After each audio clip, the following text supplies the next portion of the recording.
University having us. So this is backstage. That's when we won. We were all posing with our medals.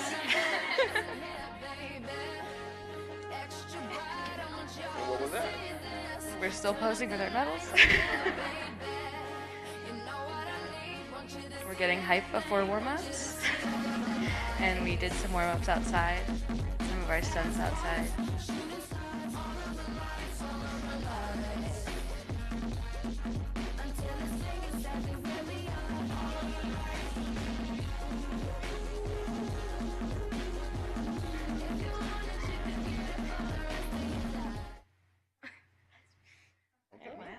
All right.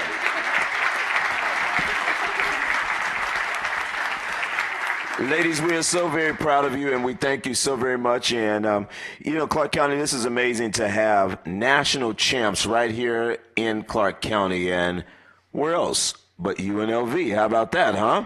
All right. Yeah, give them another big round of applause.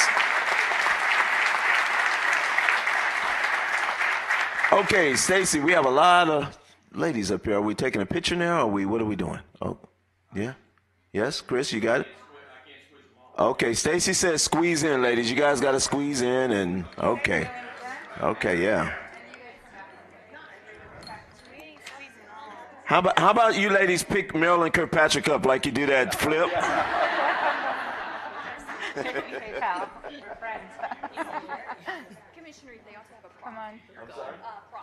Okay, and while we're taking pictures, we do have a proclamation for you that Commissioner Gibson's going to present.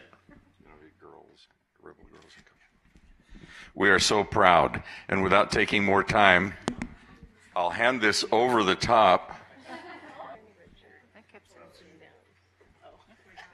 No, you do it. Hold that. Okay, as one amazing team goes away, the next one comes down. Uh-oh. And we have to put her on the spot, everybody. This is one of Clark County's very own. There's her dad up there, Jordan, who works for Clark County. Yes, there you go. Congratulations. All right. Hello. Hello. Congratulations. How you doing? Okay. Good job. Okay. All right, guys.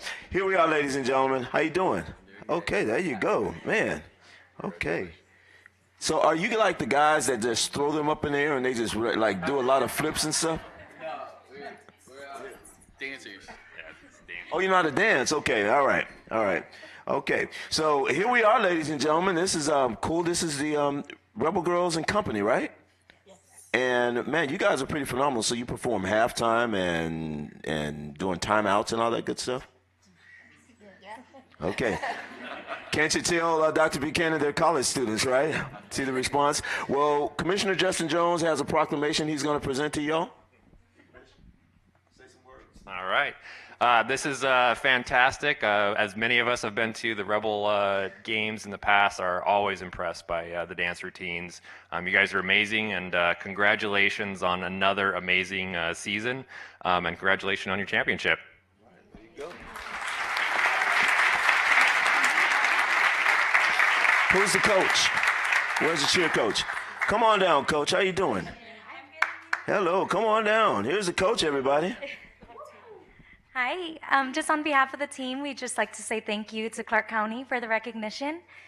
These student athletes work very hard, and they dedicate a lot to this university, to the community, and to Clark County, and we're so grateful to be here this morning and grateful to represent you all year after year. So thank you. Congratulations.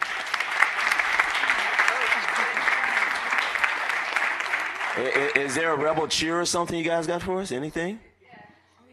Can we? Oh, there's another video. Okay, all right. Direct your attention to the screen. Here we go. Oh, wow.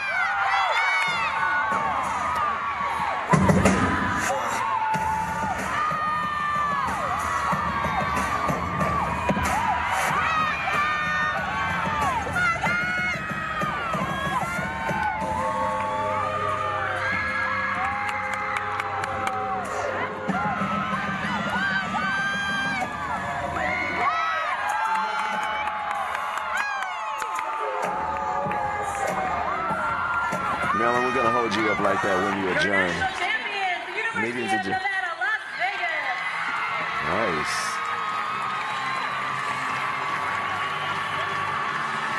Let's hear it. Yes, UNLV.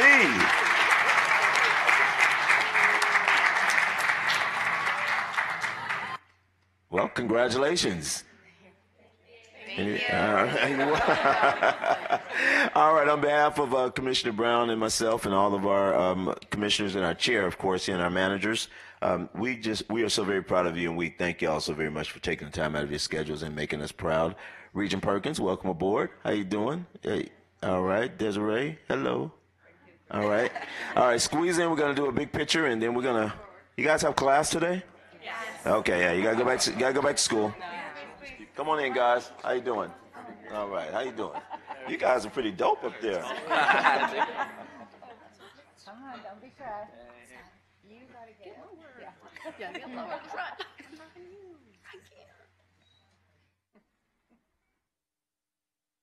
Literally have no feet room. I can't keep going. Rebels. All right, thank you, man. Thank you, beautiful. Thanks, boss. All right, guys. Thank you. There you go. Thank you. All right. Thanks, ladies. Thank you, guys. Pretty girls, too. Yeah, we appreciate it. How you doing, baby? Thank you. All right, good. Hey, how are you? Oh, nice. Thank you. All right. Hey, Commissioners, we have one additional recognition to be presented by Commissioner Kirkpatrick. Yes, at this time, I want to talk about our own employees. We have some amazing employees throughout Clark County, but most importantly, we have our A-team who helps keep all the employees going. So what we're going to show you is some of the small things that they're doing that are making a big difference across Clark County. So this is community, the CARE symbol that they have, and if you notice, we have new banners up, and Clark County Cares is going to be our main initiative in our drive this year. So this is an activity committee put together by the employees to do different things for the employees. But most importantly, one of the things that they did, and I want to invite all of my A-team up and really thank them for all the work that they have been doing on behalf of over 10,000 Clark County employees. So recently, we put together, with the help of our Clark County manager, Ms. King, who herself has many years at Clark County, but an awards presentation where we recognized the employees that had many years of service. So what I want to highlight is we have over 928 employees within Clark County that have more than 10 years of service. And that says a lot because our employees do so much in good and bad times, and they represent us well as the county. So we have 389 of those employees have been here over 10 years. 202 have been here over 15 years. 200 have been here over 20 years. 107 have been here over 25 years. So imagine to what Clark County looked like 25 years ago. We have 29 that have been here over 30 years, and we have one that's been here over 35 years. So if we could give a round of applause to all of those employees across Clark County. But really, you guys have been instrumental in helping with the employees and providing some new services and things that they would like to see. So we had over 100. I went to a couple of community service things myself. So I know at 3 Square we had over 150 Clark County employees on a Saturday give up their time. I know Commissioner Weekly did Shade Tree. But I personally wanted to thank all of you because this is above and beyond your regular call of duty. So what do you guys want to say, Richard? Well, we didn't win any national championships, but as she said, we were out, and we're really honored to be able to put these activities together, especially the community assistance response employees who are going out and making a difference in the community. So thank you. And we have some flowers as a thank you for the county manager, Yolanda King, for all you do for this group. Thank you.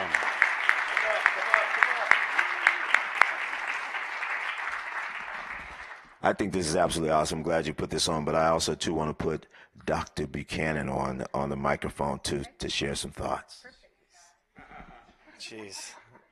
Commissioner, thank you very much for this honor to speak. Madam Chair, thank you for this honor to speak. We are very honored to be a part of this group, and through the leadership of the county, which is spearheaded by Ms. Yolanda King, we do appreciate the opportunity to be on this group and give back to both the community and the employees that make county so great. So thank you so much for putting this committee together. Thank you.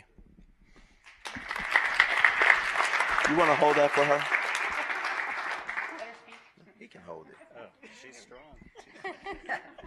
She told me it was heavy, so it switched off. So thank you all. I appreciate this. And as I mentioned at the employee recognition programs, that I think it's important for us to recognize all of our employees and the number of years of service that they have and to recognize them for those years of service. And as Commissioner Kirkpatrick mentioned, we had about 880 something folks who had a number of years with Clark County.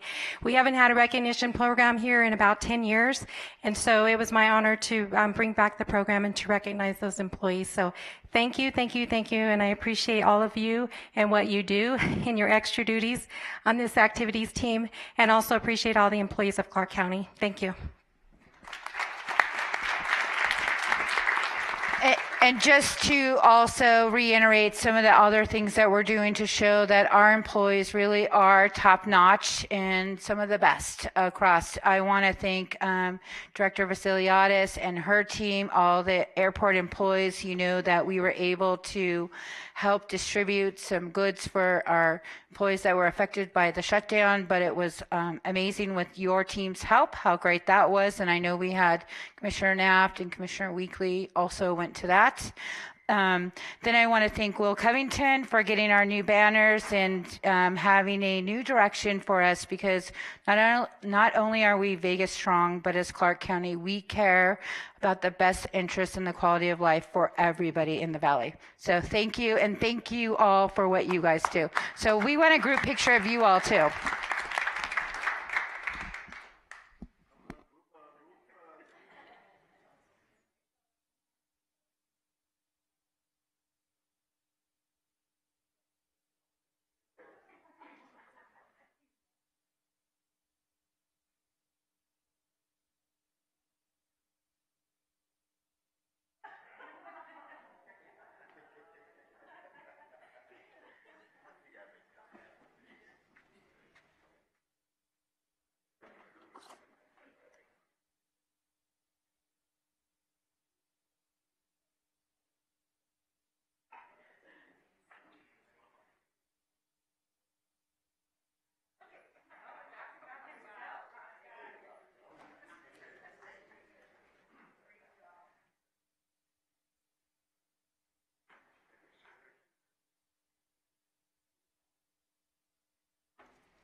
Okay, Commissioners, we can now move to Section 6 of your agenda, which are your business items.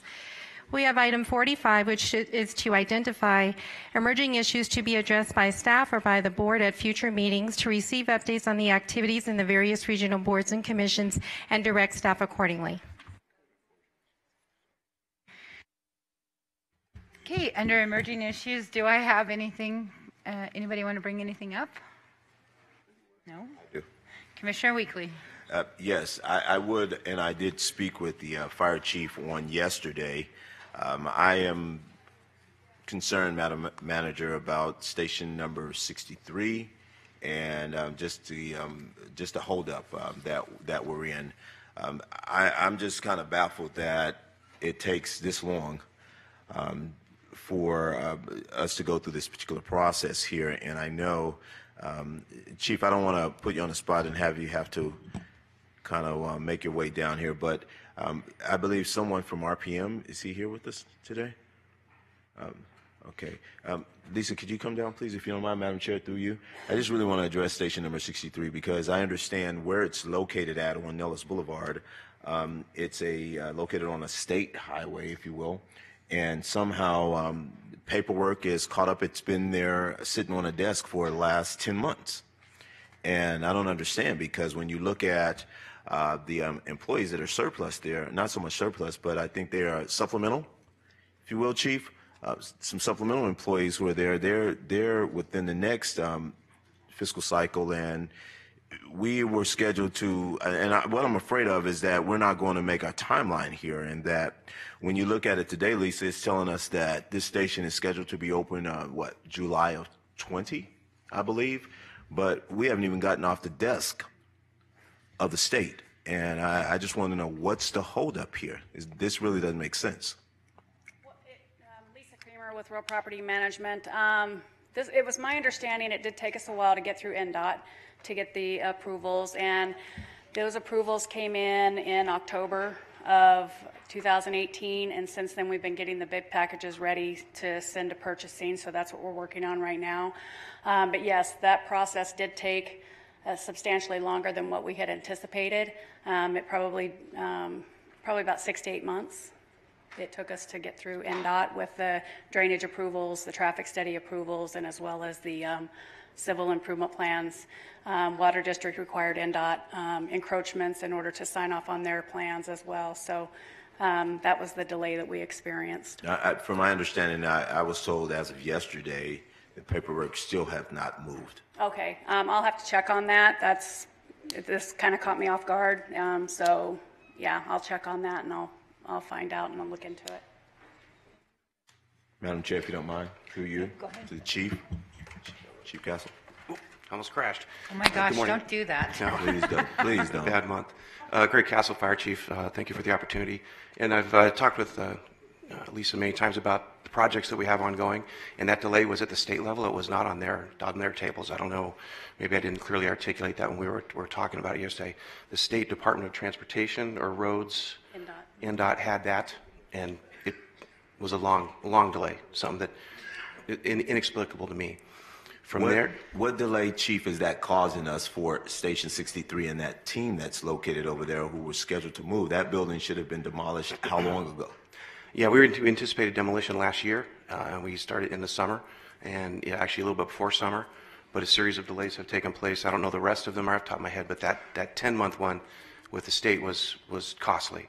There are unfortunate things. I've had some conversations with Lisa about the processes that they have to go through that are tied to state law, and those are very challenging for them. There's nothing she can do to avoid some of those processes on time delays and when permits have to be submitted and gaps that don't make sense in the common world, but there's things that are just well beyond her control. She cannot control that on the link to the processes, but that one particular 10-monther really did cost us. Chief, it's not about RPM and what they did or did not do. It's not about them. It's because you're absolutely right that it had nothing to do with RPM. What I'm concerned about is the building was scheduled to be demolished on last year. Paperwork that's sitting on a desk with the Department of Transportation for 10 months and no one's saying anything about it, you're absolutely right. It's extremely costly. And I'm concerned in reference to what's your justification that you're going to have to make to the manager's office in reference to those positions that are there. Those folks are kind of sitting in limbo a little bit, and they're scheduled to go to another station while we're waiting for this building to be demolished. And I'm not understanding what's the holdup, and then there is no communications that's happening. I believe had you not come in to see me and had we not had this conversation, we wouldn't even be talking about this today, and the paperwork will probably sit there another additional 30 days until someone says something about it. Well, there's some in the project book paper we looked at yesterday. There's some dates. I'm not sure if some of those have been met in last board meeting.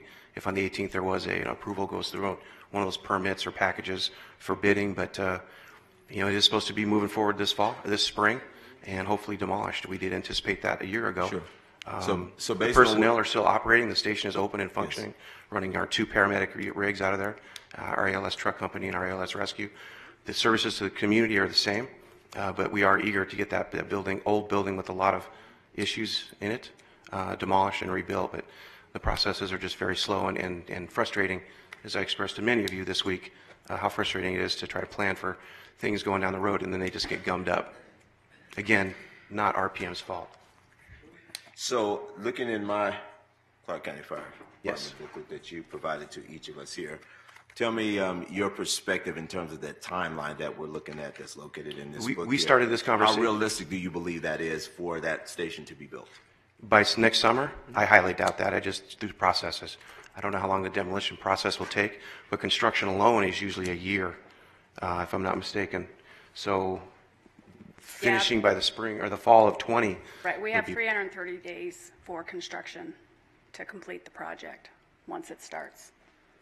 And in the project book, I believe it says May is when it's supposed to go to bid, but I'm not sure we're completely on schedule with that.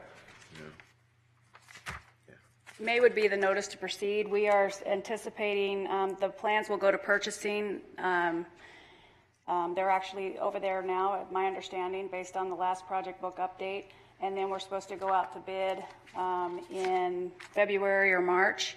And then the notice of intent to proceed would be in May, by the time we collect insurances and everything from the construction company.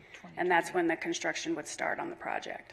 I'd like to, if you don't mind, Ms. Kramer, you've been great to work with us for. I'd just like to maybe have a weekly status update on what's happening with Station 63. Sure, absolutely. I inherited that as a result of us moving some things around here with redistricting, what have you.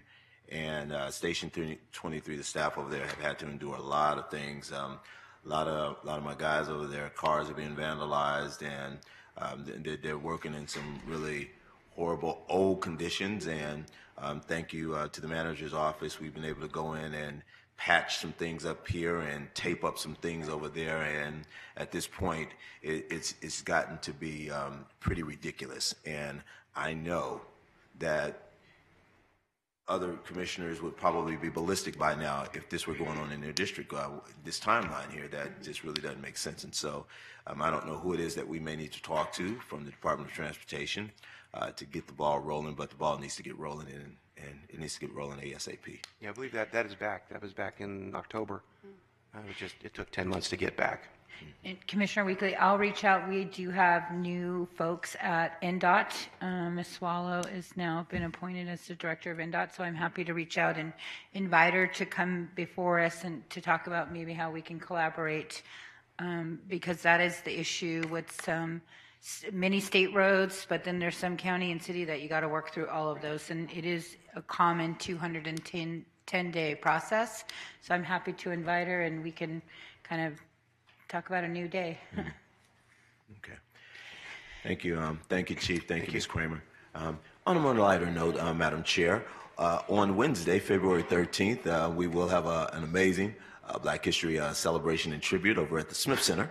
And I'd like to thank Myron Martin and Harrison and my entire staff for Clark County District D for making this event possible. I believe this will be our fourth annual event over at the Smith Center, and we're really excited about the event. Doors open at 5:30 p.m. and the program starts at 6 p.m. as well. And so you all are invited, and it's absolutely free. Those are my emerging issues. Thank you. Okay. Does anybody have any other emerging issues? I just want to put two things on the highlight. So the health district is working to educate folks on the importance of vaccines. You may have gotten a press release. We're encouraging people because of the measles outbreak in the Northwest part of the United States, that we're encouraging people to make sure they're up to date with their shots. Also at the health district, we are looking where do we want to be with trauma in the future. So if for some crazy reason folks come and lobby you on trauma, you should probably send them to the health district, because that's where it should properly be taken up. So with that, we'll go ahead and move on. Chair, can I ask you one more thing? Yes. You and I are both representatives on NACO. As a matter of fact, you're vice president now, and I'm president emeritus. Thank you very much. Hey, Commissioner Collins. Oh, you're a former member of NACO as well. But I do want to say on behalf of our rural county commissioners out there, it's absolutely despicable as to what we're reading and seeing as it relates to Nye County and what's going on at the school there, the Northwest Academy. out of Amargosa Valley. And I'm not sure from a health district standpoint or if we even addressed that, but I know from a NACO standpoint, talking to some of the commissioners out there, I know that they're concerned and they're looking at what is it that we can do in terms of offering any type of assistance or help. I'm just really concerned as it relates to the arsenic in the water there that the kids are drinking, and it doesn't matter whether those kids have some issues out there, some behavior problems. They're still kids, and they still need some support. They need some guidance. They need some help, and to know that these kids are under some serious volatile situations. It's horrible, let alone having to shower and consume water in the condition that we're in this chair of the health district. I'm not sure how far our reach is, but if there's anything we can do to offer our assistance or help or guidance to help them out there, I'd love to know what we can do to do something. And I'll reach out to the commissioners, but I know on the health district, we do go out there on kind of a rural medical tour. So it was a grant from the state where we're out there. So I'll reach out to Lorinda and see if there's something else that we can do to assist with the kids. Okay. All right. Next, we have item number 46, which is to receive and accept the audit report for the fiscal year 2018 prepared by the accounting firm of Eide Bailly LLP pertaining to the Clark County Department of Aviation Airport System. Good morning, Madam Chair, Commissioners. My name is Joe Perkowski. I'm the Airport Chief Financial Officer. And I have with me today here Tamara Miramontes from the audit firm of Eide Bailly to introduce the airport's fiscal year 18 audit report. Turn it over. And I'm kind of under the weather, so Richard's actually going to be doing the talking. Richard Walker with Eide Bailly. As part of our audit of the airport, we issued 2 reports. Our first report is our report on the financial statements as a whole. And with that report, we have an unmodified opinion. Seeing none, do we have to vote on this, Yolanda? We have to accept it, correct? Yes. Okay. I'd entertain a motion to accept the report. Have a motion by Commissioner Weekly. Any further discussion? Seeing none, please cast your vote.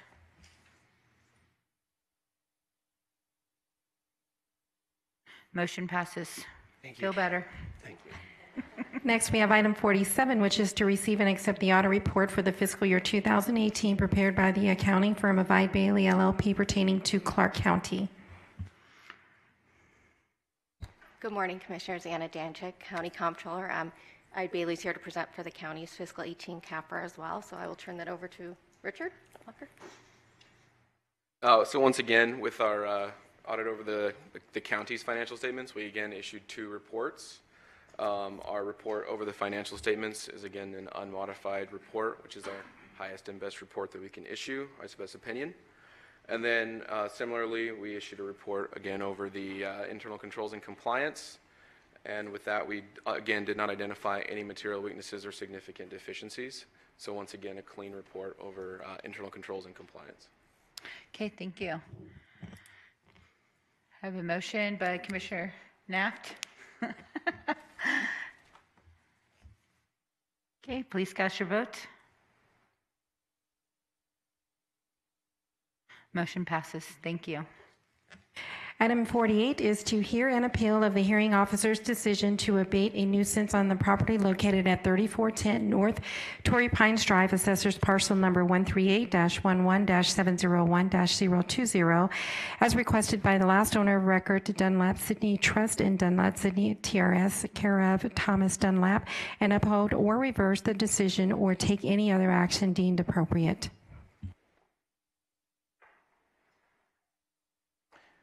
Good morning, Madam Chair and Commissioners. Jim Anderson with Code Enforcement.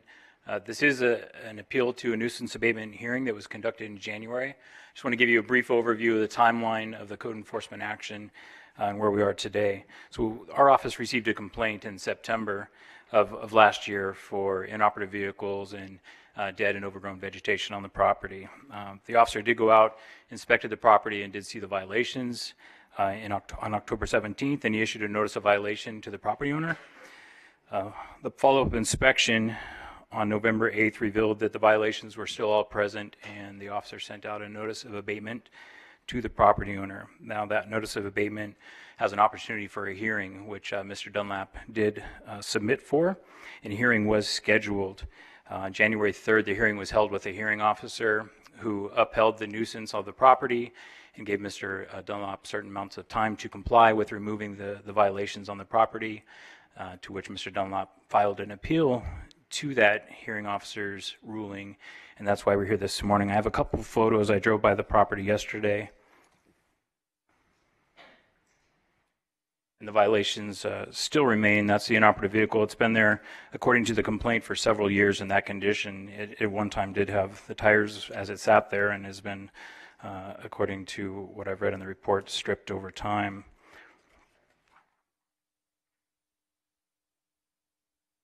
These are a couple of the dead trees in the front of the property along Torrey Pines.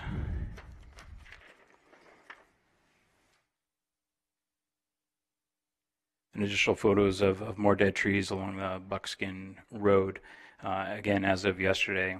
There were 4 trees in this area when our case started, and since the appeal in January, the property owner has removed 2 more trees. I did speak with him this morning in an effort to see if he was willing to, if we could work out just giving him additional time to comply and avoid the hearing this morning. But I believe Mr. Dunlap has a couple things that he would like to say. And that concludes my presentation. I'll be happy to answer any questions. Thank you, Mr. Anderson. Is Mr. Dunlap here? Good morning. If you could just state your name for the record and tell us your side. I'm Thomas Dunlap. I reside at 3410 North Torrey Pines Drive. If you will glance at those photos again or at the PDF attached to your agenda, that does present a fair picture of how my yard looks right now, except it might look a little worse in person, more desolate if you're actually there. I don't really contest any of the things Mr. Anderson is saying. I want to present a slightly different timeline of additional events that will make what is actually happening here more clear. My property has been persistently flooded since approximately the mid-'80s when the Tobler Elementary School was constructed across the street. And it appears that it's not just that it was flooding as though it were an act of God, it's that the water was directed there without adequate provision for taking care of it. And there was an additional revelation a couple of years ago. A new neighbor of mine moved in next door, and I saw him come out front and look at the big pool of water that characteristically spread out from one of the storm drains when it rained. And a couple of days after that, I saw a big pump truck come by with this big tube, and they stuck it down into the storm drain and apparently started pumping it out. And I've seen those trucks several times since then, and miraculously my property has never significantly flooded again. And from this, I have to conclude that my property has been flooding all these years because the storm drain was not being properly maintained. I don't know exactly what the shared duty of the city and the county is regarding this. I don't know what the legal duty is, but certainly there's some sort of a moral responsibility here that I shouldn't be held accountable for having my yard sort of used as an overflow flood basin for decades. Okay, does that complete your explanation on why the abatement should... That's part of it, half of it, let me say. So this is not a unique event, the current complaint. There was a complaint against me in 2005, 2008, and the current one, and it involved the growth of high weeds and grass that resulted from this flooding. In 2005, your former colleague, Mr. Collins, came out and offered me to lend me his 4-H sheep to abate the problem. And the offer was so unusual that I accepted the spirit of the offer, and the sheep did indeed eventually abate the tall grass and weeds. But that doesn't really solve the underlying problem of my property being flooded all these years. In 2008, a similar complaint came, and I didn't ask anyone for help, and eventually the Public Response Office, in spite of my doing regular work on the yard, came out with a crew to abate it. During that abatement process, the work crew that they hired knocked over a couple of spigots, faucets that were out of the lawn, in the middle of the lawn. And with those gone, I couldn't have the water on without the water just flooding out and running free. And therefore, the water had to be off. And since that time, I have not had water, and that is the reason for the dead trees that are the main substance of the current complaint. In other words, I'm saying that the county's abatement team, the Public Response Office itself, is directly responsible for the majority of the nuisance complaint against me. And I would reframe the entire issue to say that these things are a nuisance, but they're a nuisance imposed on me by the county, one that is not welcome. And I would like the county to stop harming me and to, where I have been hurt, unhurt me. Okay. That's the basis of what I'm saying. Okay, this is in Commissioner Brown's area. However, Commissioner Jones would like to ask a question first. Go ahead. Thank you, Madam Chair. Thank you, Mr. Dunlap, for your presentation. I guess my question is, the original complaint related to an inoperable vehicle in your front yard. Is the vehicle still in your front yard? It is. Are you alleging that Clark County is responsible for that vehicle being in your front yard? This is not as direct as the trees. Clark County does have an effect on that vehicle, however. After the 2008 abatement, I was fined what was for me a huge amount. And I also, I would say, as a consequence of that process, lost my job. And except for those things, I would probably still be running that vehicle, and it would probably still be in reasonably good condition. Okay. How long has the vehicle been inoperable? I stopped operating the vehicle in 2012.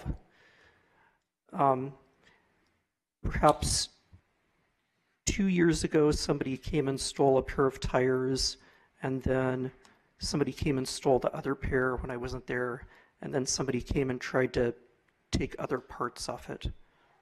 Thank you. Thank you, Commissioner Brown. Thank you, Madam Chair. At the hearing officers meeting, could we have Mr. Commissioner Brown would like to have Commissioner Collins, former Commissioner Collins, come up and say a few words.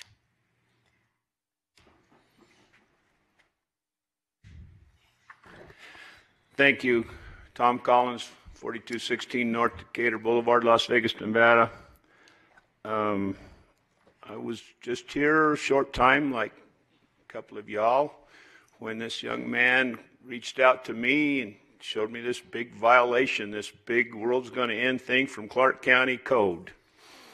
And I can tell you, if those pictures were back up here, you can stand from the front of that house or the side of that house and look at worse.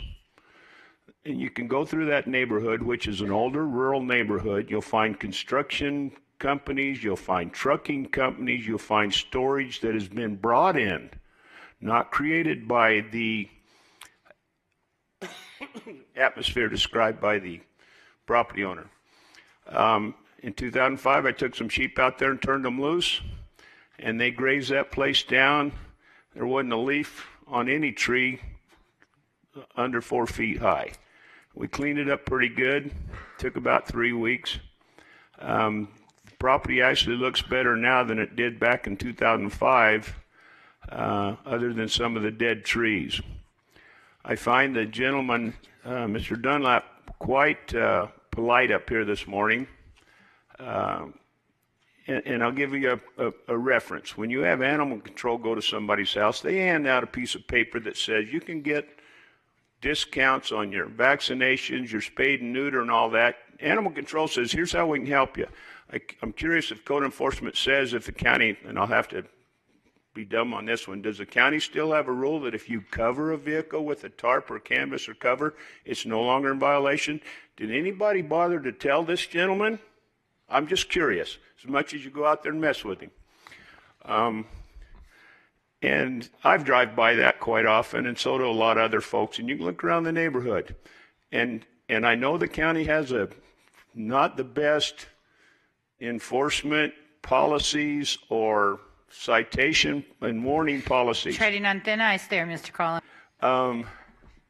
This is an area where, for some reason, and you can go look at your records and see if you've written up anybody else in the neighborhood. That's a good idea, too, because this guy's been repeatedly cited for stuff. We've gone out there with chainsaws.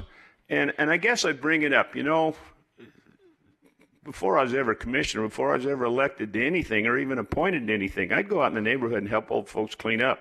And I'd help folks in need. You know, I remember I was out campaigning one time, and I seen a tree had blown across the driveway, and I went home, got my chainsaw, and moved it out of the way for an old woman. What happened to them kind of folks? I'm just curious, because, you know, some Boy Scouts could go over there, or the PTA folks from the school across the street if they're complaining, or the little lady behind that has such a meticulous garden. But you can stand there and look across the street, and you can see lumber and crap and junk vehicles drug out there. You can see him from the street. Go cite that guy. He's 450 feet away. Anyway, I'm going to wrap this up by saying that Public Works. Let's see what Commissioner Brown has. I'm sure he's. Public Works could go out there and do the proper rural standards and put the bar ditch in and alleviate some of that water. Somebody with a little heart that's not as old as me and retired, and I've almost been tempted to go over and do it, could take a chainsaw over there in about an hour and a half and cut down what dead brush is. There's some dead brush that's been there 15 years, it looks like, over by the other fence by the neighbor. So I'll wrap it up with that and just ask you to see if you can find a little heart on this subject. Thank you. Thank you, Commissioner. Commissioner Brown. Thank you, Madam Chair. Just a couple things for the record. I certainly would agree with Commissioner Collins that in some of our older rural areas, you could go out there and there's probably a lot of citations. That's not the county's job. We don't go out there every day looking for things. We are reacting to either complaint by a neighbor or whatever. So, you know, you're certainly welcome to turn in your neighbors, Tom, but what's before us today is a little different. So, Mr. Dunlap, the one concern I have is, and we certainly want to work with you and we'll continue to work with you, as far as the flooding and then more recently the car, the damage, the alleged damage that the contractor that abated the property, and this came up at the hearing officer, with the hearing officer. They asked for any kind of documentation, anything that would give the county the ability to agree with you or take some responsibility for that. But that's the challenge. There's been nothing but hearsay. And the hearing officer basically is holding that testimony to find out. So the lack of any documentation just prevents us from doing anything in regards to your statement that the contractor did something. Understanding that you've been on the property for a while and understanding that our enforcement group has indicated a more than willing attitude to work with you, the hearing officer gave you an additional 30 days, which I don't have the dates in front of me, but we're probably a couple weeks into the first 30, and then is it the end of February? What's the extended date? I believe it was March 11th. Let me verify that. March 13th? March 13th, according to our officer, so that'd be correct. Well, this would be my recommendation to the board, that we extend that an additional 30 days, but the property must be abated, the abandoned vehicle must be removed, and I will ask our team to make a visit to the property every 2 weeks to document any kind of progress, because apparently he has done some things over the last few weeks. And then if it's not abated and that extended 30 days, we'll have a public hearing here. And if the things haven't been taken care of, then we will order the county to go in and fix the issue. Do you understand what Commissioner Brown is saying, Mr. Dunlap? I'm going to give you an additional 30 days with a clear indication that you will abate the property and remove the vehicle. Yes, I believe I understand. That would be in the form of a motion. Okay. We have a motion on the floor by Commissioner Brown to extend 30 days beyond the March 11th, correct? Is that correct, Commissioner Brown? Yes. Okay. Any other further discussion? Seeing none, please cast your vote.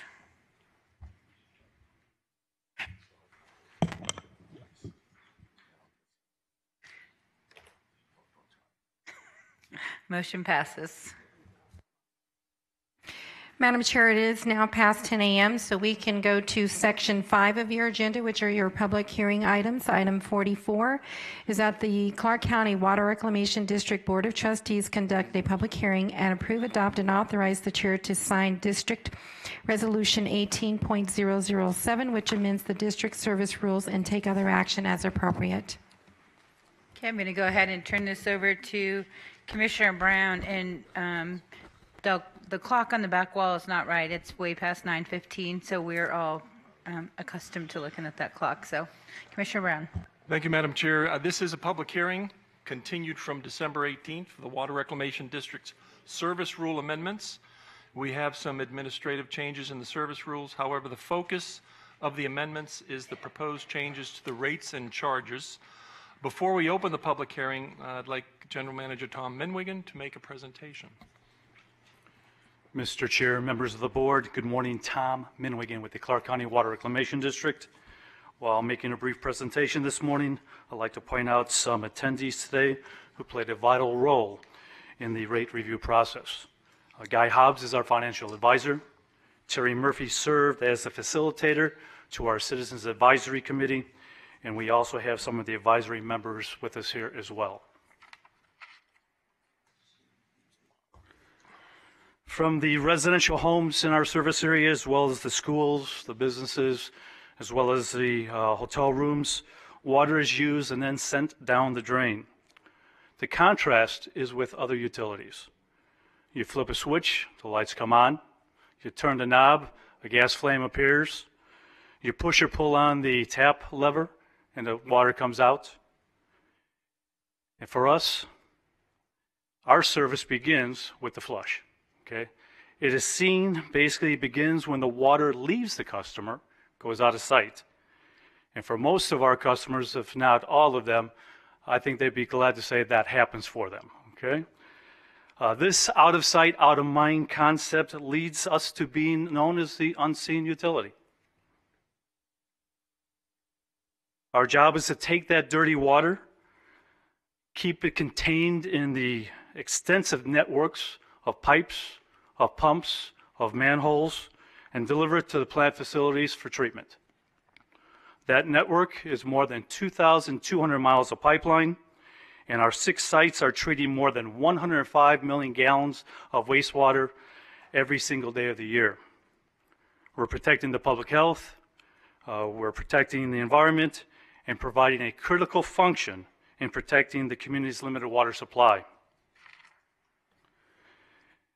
In the simplest of terms, the clearest terms, we clean the water.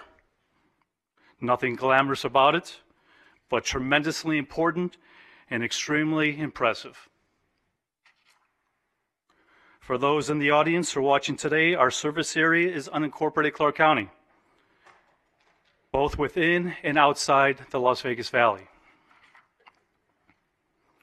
As the board has heard staff repeatedly say, we are a capital-intensive program.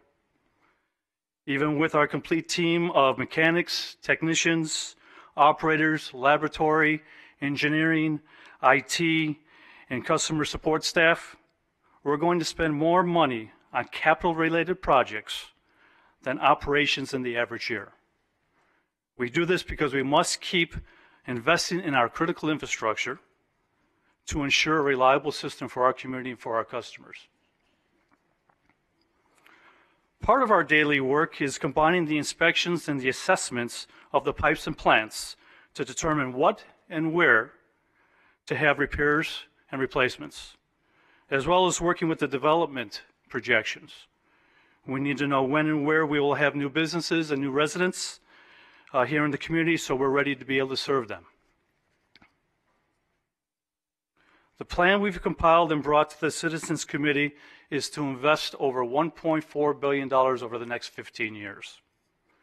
As you are aware, we worked with the Citizens Advisory Committee in 2018 to discuss our operations, our projected capital needs, as well as how we might best determine the funding for those capital needs.